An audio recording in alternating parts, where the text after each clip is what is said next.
이 시간에 하나님의 말씀 누가복음 6장 17절로 26절까지의 말씀을 저와 여러분이 한 절씩 교독하겠습니다. 예수께서 제자들과 함께 산에서 내려와 평지에 서 계셨습니다.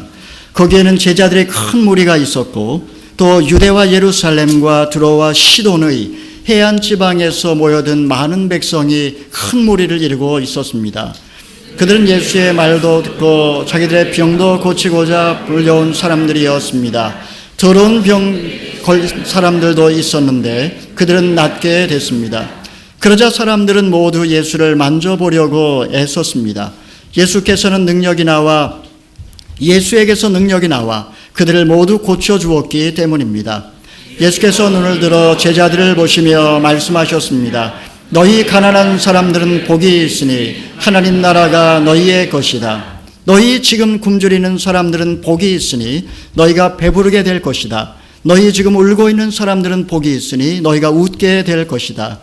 인자 때문에 너희를 미워하고 배척하고 욕하고 너희 이름을 악하다고 밀쳐내도 너희에게 복이 있을 것이다. 그날에는 너희가 기뻐하고 즐거워하라. 하늘에서 너희 상이 크기 때문이다. 그들의 조상들도 예언자들에게 이렇게 대했다. 그러나 너희 지금 부요한 사람들은 화가 있다. 너희가 이미 너희의 위로를 다 받았기 때문이다. 너희 지금 배부른 사람들은 화가 있다. 너희가 굶주리게 될 것이기 때문이다. 너희 지금 웃고 있는 사람들은 화가 있다. 너희가 슬퍼하며 울게 될 것이기 때문이다. 함께 읽겠습니다. 모든 사람들에게 칭찬을 받는 사람들은 화가 있다. 그들의 조상들도 거짓 예언자들에게 이렇게 대했다. 아멘. 이 시간에 저는 행복의 역설이라는 제목으로 하나님의 말씀을 함께 상고해 보기를 원합니다. 벨기에의 작가 마테르 링크가 쓴 루아스 블루라고 하는 시곡이 있습니다. 파랑새라고 번역이 되어 있습니다. 주인공인 두 남매는 병들어 있는 한 소녀를 구원하기 위해서 꿈의 나라로 들어가게 됩니다. 먼저 추억의 나라로 들어가서 그곳에서 과거에 죽었던 사람들을 만나 재회함으로 기쁨을 얻습니다.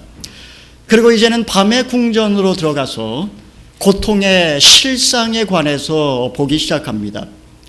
그 후에 행복의 궁전에서 물질적인 행복의 허무함을 보게 되고, 그리고 파랑새는 그 어디에 있는 것이 아니라 인간의 마음 속에 있음을 계시받게 됩니다.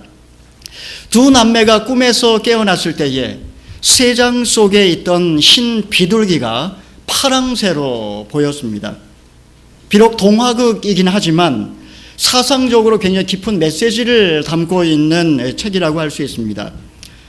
우리가 살아가고 있는 이 현실은 겉으로 드러난 것과는 전혀 다른 신비를 품고 있다라는 것을 우리에게 말해주고 있는 책입니다.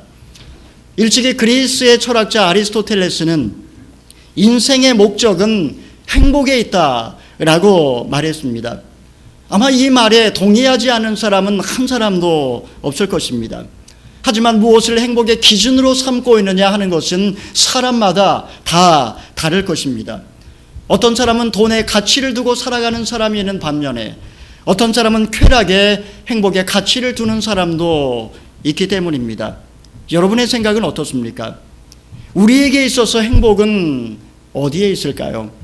이곳 뉴질랜드까지 와서 지금 여러분이 찾고 있는 파랑새는 지금 어디에 있습니까? 어떻게 하면 이 고통스러운 현실에서 벗어나 진정 자유로운 존재로 살아갈 수 있을까요? 이 시간에 우리는 예수님께서 제자들에게 주기 원하셨던 이 땅에서의 진정한 행복, 제자들의 행복론에 관해서 여러분과 함께 나누기를 원합니다. 오늘 본문 말씀 17절에 보게 되면 예수님께서 제자들과 함께 산에서 내려와 평지에 서 계셨습니다. 거기에는 제자들의 큰 무리가 있었고, 그리고 온 유대와 예루살렘과 그리고 해안 지방에서조차 몰려온 수많은 사람들이 구름대처럼 있었습니다. 그들은 예수님의 말씀도 듣고 그리고 자기들의 병도 고치고자 몰려온 사람들이었습니다.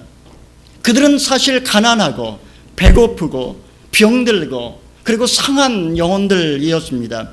해결되지 않은 인생의 문제를 끌어안고 지금 예수님 앞에 나온 어찌 보면 너무나 불쌍한 영혼들이었습니다. 이때 예수님께서 무리들이 아니라 바로 옆에 있던 제자들을 바라보면서 네 가지 행복과 그리고 네 가지 불행에 관해서 설교하기 시작하셨습니다. 첫 번째로 예수님은 가난한 자에게 행복이 있다라고 말씀하셨습니다. 우리 20절의 말씀 같이 한번 읽어보겠습니다. 시작. 예수께서 눈을 들어 제자들을 보시며 말씀하셨습니다. 너희 가난한 사람들은 복이 있으니 하나님 나라가 너희의 것이다. 세상 사람들 가운데 가난을 행복이라고 생각하는 사람은 아무도 없을 것입니다. 가난한 집안에서 태어난 것을 참으로 수치스럽게, 부끄럽게, 아니 저주라고 생각하는 그런 사람들도 있습니다. 가난 때문에 먹고 싶은 것 제대로 먹지 못하고, 가난 때문에 입고 싶은 옷 제대로 사입지 못하고, 가난 때문에 가고 싶은 곳 자유롭게 가지 못하기 때문에 가난은 우리 인생의 불행이라는 것입니다. 그런데 예수님께서는 오늘 본문 말씀을 통해서 가난이 오히려 복이다라고 말씀합니다. 참으로 이해할 수 없기 때문에 우리는 이것을 행복의 역설이라고 이야기합니다. 여러분, 어떻게 가난한 자가 행복할 수 있을까요? 예수님은 그저 가난에 대한 예찬론자일까요? 사실 여기서 가난은 단지 경제적인 물질적인 가난을 의미하는 것이 아니라 사실은 하나님의 은혜 앞에, 하나님의 긍휼 앞에 가난한 심령을 말하는 것입니다. 여러분, 이 세상에는 세 가지 빈곤이 존재합니다. 하나는 절대적인 빈곤입니다. 우리 다윗이 시편 23편 1절에서 고백한 말씀을 함께 읽어보겠습니다. 시편 23편 1절입니다. 시작. 여호와는 나의 목자시니 내게 부족한 것이 없습니다. 여러분, 다윗의 이 고백이 무슨 의미가 있을까요? 내가 부족한 존재이기 때문에 내게 부족함이 없다는 고백입니다. 여러분, 신 앞에서 인간은 영원한 빈자입니다. 여러분, 이것을 절대적인 빈곤이라고 이야기를 합니다. 내가 가난하기 때문에 가난한 것이 아니라 내가 가난한 존재라는 사실을 모르기 때문에 사실은 가난한 것입니다. 두 번째 빈곤은 선택적인 빈곤입니다. 우리 마태복음 25장 35절 36절 말씀을 읽어보겠습니다. 시작. 너희는 내가 배고플 때 먹을 것을 주었고 내가 목마를 때 마실 것을 주었으며 내가 나그네 됐을 때 나를 맞아 드렸다. 내가 헐벗었을 때 옷을 입혀 주었고 내가 병들었을 때 돌봐 주었으며 내가 감옥에 갇혔을 때 나를 찾아 주었다. 여러분, 선택적인 빈곤이란 주를 위하여 그리고 어려운 이웃들을 위하여 자신의 것을 나눔으로 가난을 선택하는 것을 말합니다. 얼마든지 잘 먹고 잘 살 수 있지만, 얼마든지 누릴 수 있지만, 그러나 오히려 베풀고 나누는 삶을 사는 삶, 바로 이것을 선택적 빈곤이라고 말합니다. 우리 과거의 최충선 할아버지, 맨발의 성차처럼 과거의 김포의 그 어마어마한 땅을 갖고 있던 부자였지만 자신의 모든 땅을 월남에서 내려온 가난한 사람들에게 다 나누어 주고 맨발로 사셨던 바로 그분이 자발적인 가난, 바로 선택적인 빈곤을 선택한 분이라고 할 수 있습니다. 세 번째 빈곤은 상대적인 빈곤입니다. 실제로 먹고 사는 데에는 전혀 문제가 없습니다. 그럼에도 불구하고, 아니 이전보다 더 잘 먹고 잘 살게 되었음에도 불구하고 다른 사람에 대한 비교의식과 열등감에 사로잡혀 사실은 가난하게 살고 있는 사람들을 말합니다. 한국이 과거에 비해서 얼마나 잘 살게 되었는지 우리는 너무나 잘 알고 있습니다. 하지만 한국 사람들이 그렇게 행복해 보이지는 않습니다. 고학력 실업자가 300만 명에 이르고 결혼과 출산 기피로 2100년이 되면 한국 인구가 반토막이 날 것이라는 전망이 나왔습니다.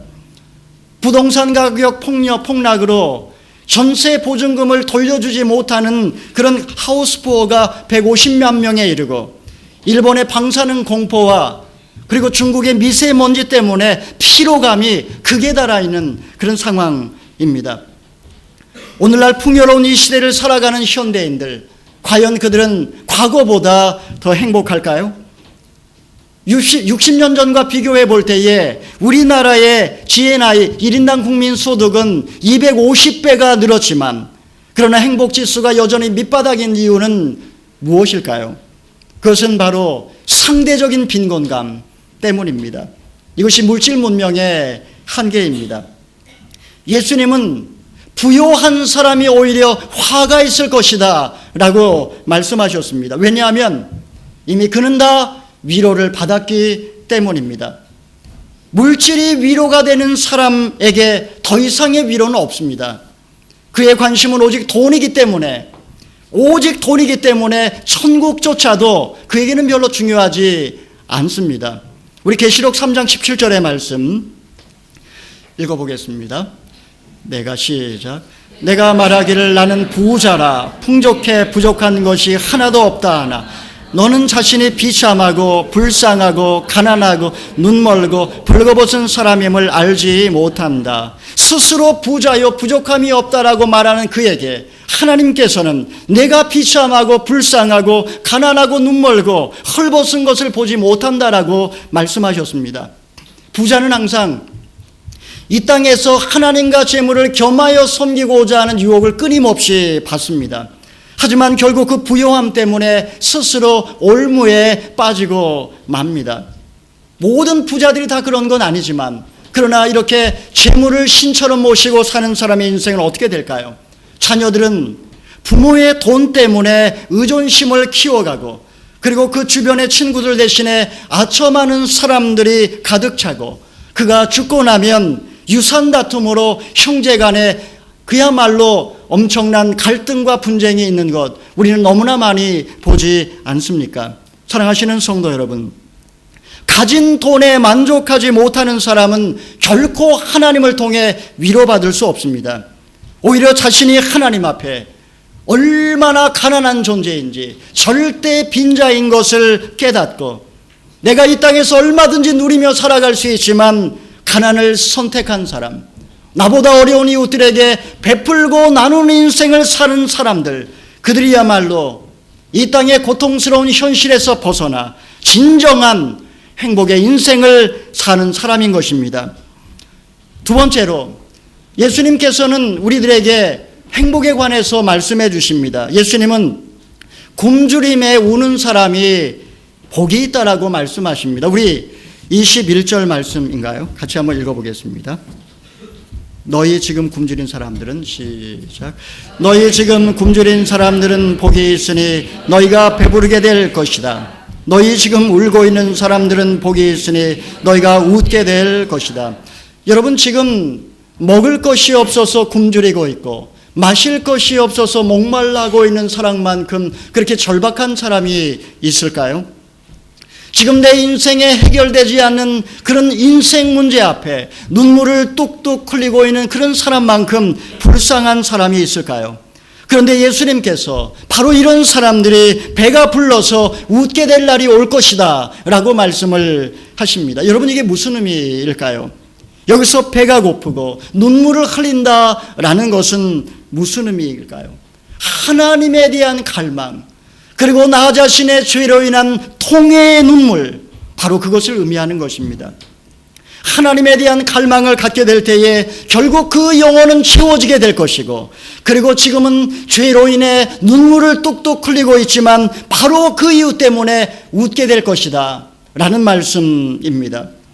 여러분, 절대적인 것을 얻게 되면 상대적인 것은 더 이상 원하지 않게 됩니다. 상대적인 것은 끝이 있지만 그것에 대한 목마름은 끝이 없습니다. 여러분, 이것이 모순입니다. 하지만 절대적인 것은 끝이 없지만 그것을 얻는 순간에 모든 목마름은 끝이 납니다. 여러분, 이것이 역설입니다. 여러분, 나는 외롭고 힘들 때 무엇으로 채웁니까? 인간은 근본적으로 누구나 다 무엇인가 중독이 되어 있습니다. 이 물을 먹는 자마다 다시 목마르려니와 인간은 끊임없이 야곱의 우물물을 기웃거리며 그리고 방황하는 존재라는 말입니다. 여러분, 해결되지 않은 인생의 문제 앞에 그리고 목마름 앞에 눈물을 흘리며 어찌할 바를 모를 때 여러분 어떻게 하십니까? 예수님께서는 바로 이때가 행복으로 가는 지름길이라고 말씀하십니다. 왜 그럴까요? 영혼이 힘들고 지쳐있을 때 우리는 더욱더 말씀을 갈급하게 하게 되고 눈물을 흘리며 탄식할 때에 하나님이 내 눈에서 눈물을 닦아주시고 결국 하나님만이 내 영혼을 위로해 주실 수 있기 때문입니다. 우리 시편 126편 5절 6절 읽어보겠습니다. 눈물로 시작. 눈물로 씨를 뿌리는 사람은 기뻐하며 거두게 될 것입니다. 귀한 씨를 들고 울며 나아가는 사람은 반드시 기뻐하며 단을 거두며 돌아오게 될 것입니다. 눈물로 씨를 뿌리는 자는 반드시 기쁨으로 거두리로다. 얼마나 위로가 되는 말씀입니까? 하지만 정반대로 지금 배가 불러 있는 사람들 그리고 웃고 떠드는 사람들에게는 어떤 일이 벌어질까요? 예수님은 이런 자들에게 화가 임할 것이다 라고 경고하십니다. 그날이 되면 굶주림에 눈물을 흘리며 탄식하게 될 것이다 라고 주님은 말씀하십니다. 여러분, 세상에서 잘 먹고 잘 살고 희희낙낙하며 아무 문제 없는 것이 복일까요? 여러분, 이런 인생은 오히려 화가 닥칠 것이라고 말씀하십니다. 여러분, 우리의 자녀들이 이렇게 잘 먹고 잘 살고 희희낙낙하며 아무런 고생도 하지 않고 사는 것을 부모라면 다 원하겠지만 여러분, 이것이 복일까요? 여러분, 이것은 저주입니다. 오늘날 이 시대는 재미가 절대적인 가치가 되어버린 시대입니다. 재미가 없으면 더 이상 의미가 없습니다. 설교도 재미가 없으면 더 이상 은혜를 못 받는 세대. 그냥 세상을 재미로 살아가는 그런 펀 제너레이션, 이게 오늘날 우리 시대입니다. 이런 인생은 끊임없이 재미라는 명목으로 탐욕을 쫓아 살아가고 있습니다. 하지만 여러분 생각해 보십시오. 동물의 세계에는 결코 탐욕이 존재하지 않습니다. 짐승들은 배가 부르면 더 이상 음식을 먹지 않습니다. 많이 모아두려고도 하지 않습니다. 기껏해야 겨울을 날 수 있는 그런 식량만을 모아둘 뿐입니다. 하지만 인간만큼 먹는 것에 대해 절제하지 못하는 존재도 없습니다. 끊임없이 먹어댑니다. 마치 걸신들린 것처럼. 인간의 탐욕도 마찬가지입니다. 의식주에 대한 욕망은 끝이 없습니다.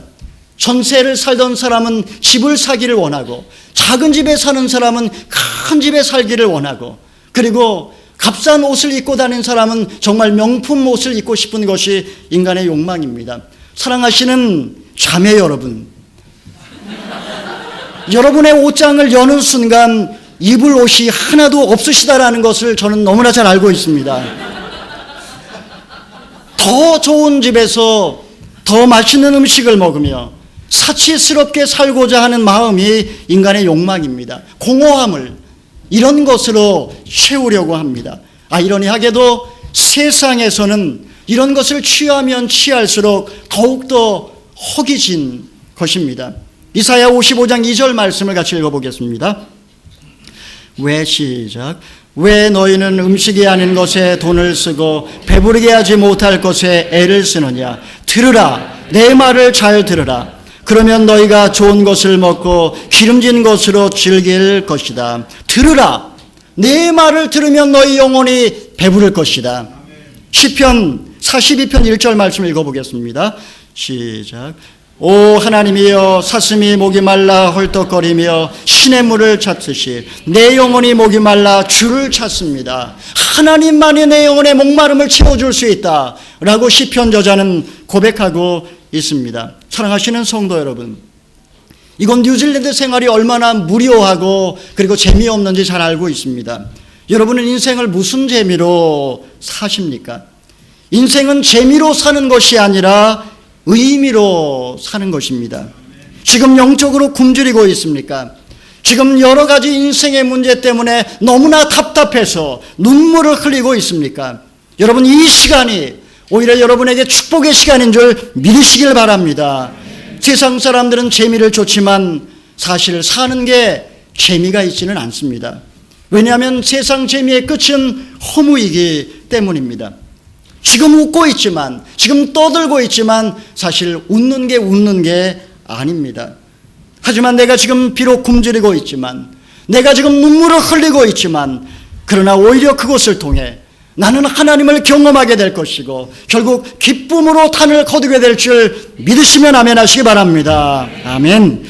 세 번째로 예수님이 우리에게 가르쳐 주신 복이 있습니다. 예수님으로 인해 핍박받는 자가 복이 있다라고 말씀하셨습니다. 우리 22절 23절 읽어보겠습니다. 시작.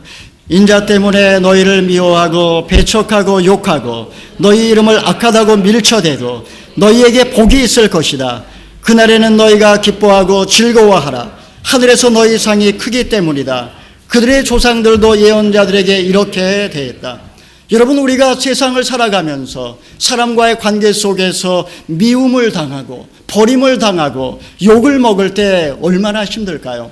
특별히 뉴질랜드 같이 이렇게 좁은 한인 사회 속에서 관계가 중요한 이런 사회 속에서 누군가가 나를 욕하고 미워한다면 얼마나 힘든지 모릅니다. 그런데 만약에 그것이 주님 때문에 주의 일을 하면서 생긴 고난이라고 하면 주님께서는 기뻐하며 즐거워하라. 왜냐하면 그것이 하나님의 상이 크기 때문이다 라고 말씀하셨습니다.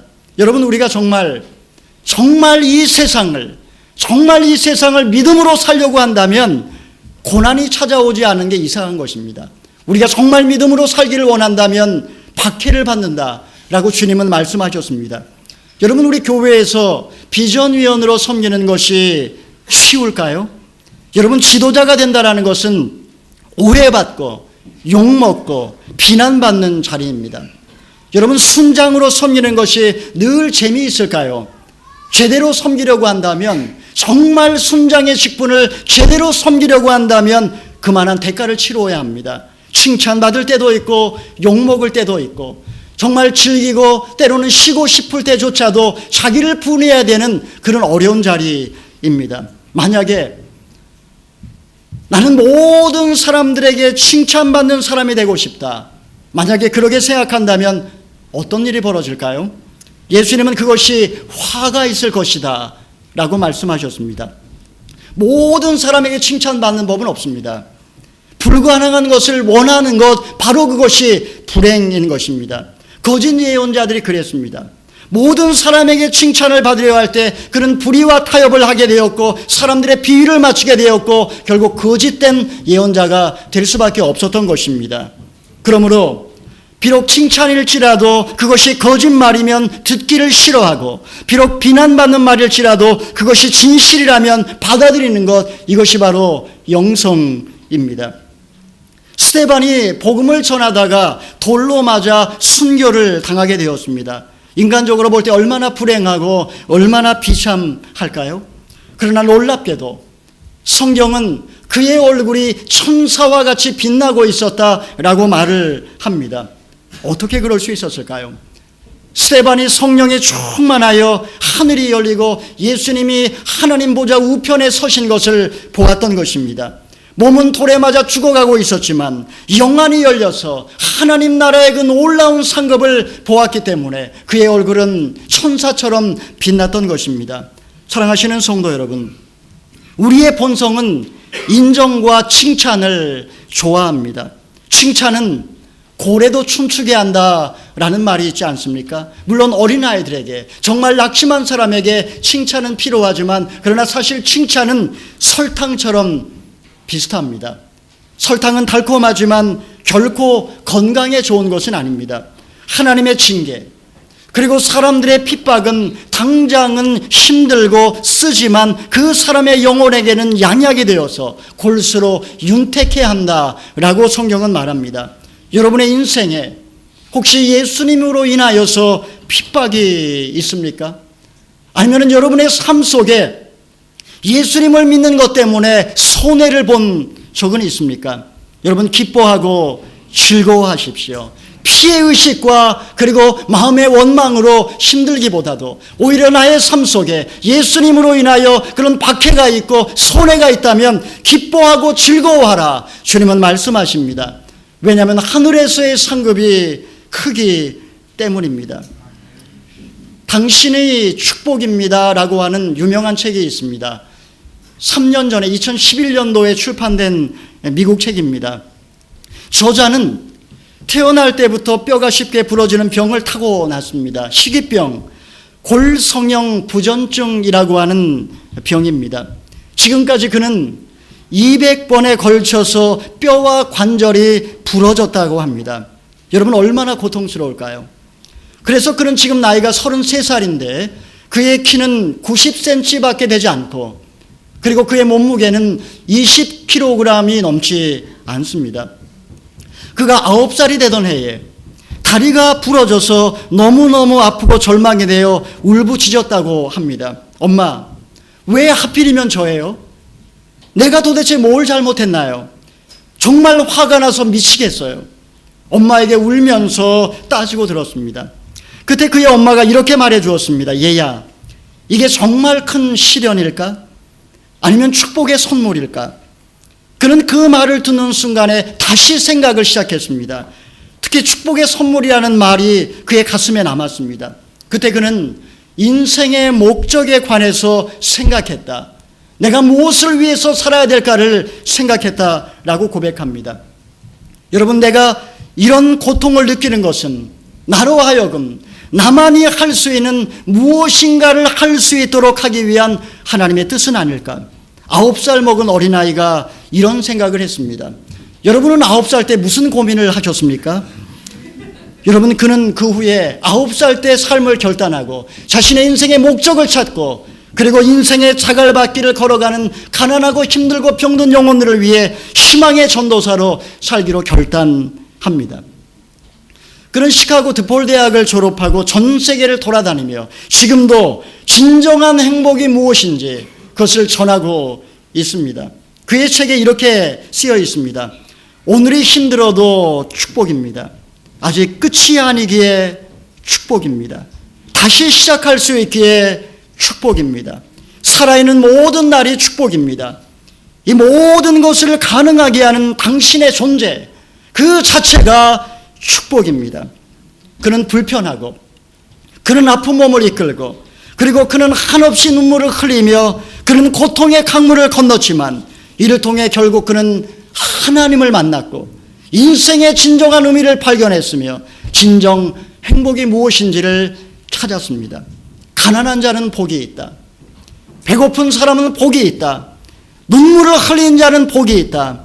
핍박받는 자는 복이 있다. 사랑하시는 성도 여러분, 파랑새는 저 멀리에 있는 것이 아닙니다.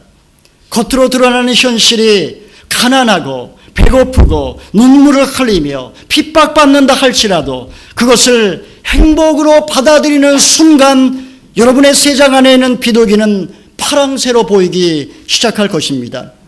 세상 사람들은 알 수 없는 신비이기 때문에 우리는 이것을 행복의 역설이라고 말합니다.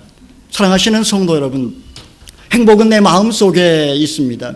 생각의 초점을 바꾸면 보이기 시작할 것입니다. 여러분 문제 속에 숨어있는 행복을 찾아보시기 바랍니다.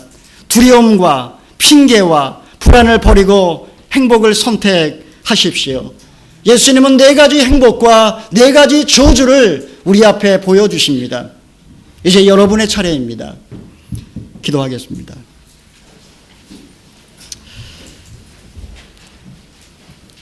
우리 한번 통성으로 같이 한번 기도하기를 원합니다. 예수님께서 우리 앞에 4가지 행복과 4가지 불행을 가르쳐 주셨습니다. 여러분은 무엇을 선택을 하시겠습니까? 저 멀리 파랑새를 쫓아서 끊임없이 여기에까지 달려왔다면 하나님 아버지, 파랑새는 내가 생각의 초점을 바꿀 때에 여러 가지 문제임에도 불구하고 그 안에 숨어있는 행복을 찾을 때에 발견하게 되는 줄을 믿사오니 하나님 아버지, 내 삶의 모든 두려움과 핑계와 불안을 버리게 도와주시고 행복을 선택하게 하여 주시옵소서. 현실이 가난하고 배고프고 눈물을 흘리며 핍박을 당한다 할지라도 하나님, 바로 이것이 행복으로 가는 지름길인 것을 받아들이는 순간 우리의 삶 속의 비둘기가 파랑새로 변하게 하여 주시옵소서. 같이 한번 기도하겠습니다. 자비로우신 하나님 아버지, 하나님 아버지, 귀한 말씀을 통하여서 우리의 생각을 바꾸기를 원합니다. 비록 지금은 가난하고 비록 지금은 배고프고 비록 지금은 눈물을 흘리며 핍박받는다 할지라도 하나님 아버지, 그것이 행복으로 가는 지름길인 것을 받아들이는 순간에 하나님 아버지, 내 삶이 달라지는 것이 있습니다. 하나님 아버지여, 나의 생각을 바꾸게 하여 주시옵소서.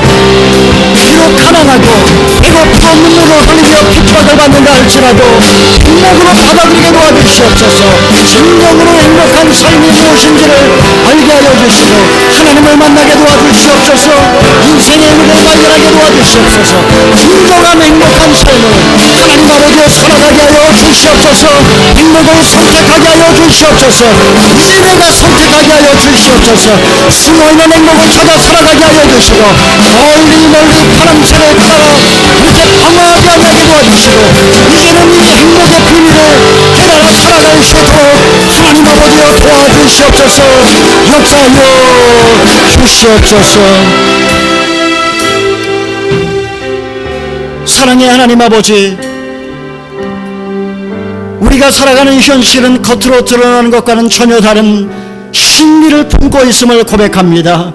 행복의 역설, 세상 사람들은 조롱하지만 예수님이 우리에게 주신 축복의 말씀인 것을 고백합니다. 하나님 아버지, 비록 배가 고프고 비록 가난하고 비록 눈물을 흘리고 비록 핍박받는다 할지라도 오히려 이것을 통하여 하나님을 만나게 도와주시고 인생의 의미를 발견하게 도와주시고 진정으로 행복한 인생을 살아가게 하여 주시옵소서. 행복을 선택하게 하여 주시옵소서. 감사하며 예수님의 이름으로 기도하옵나이다. 아멘. 다 함께 일어나셔서 봉헌하며 찬양하며 나아가겠습니다.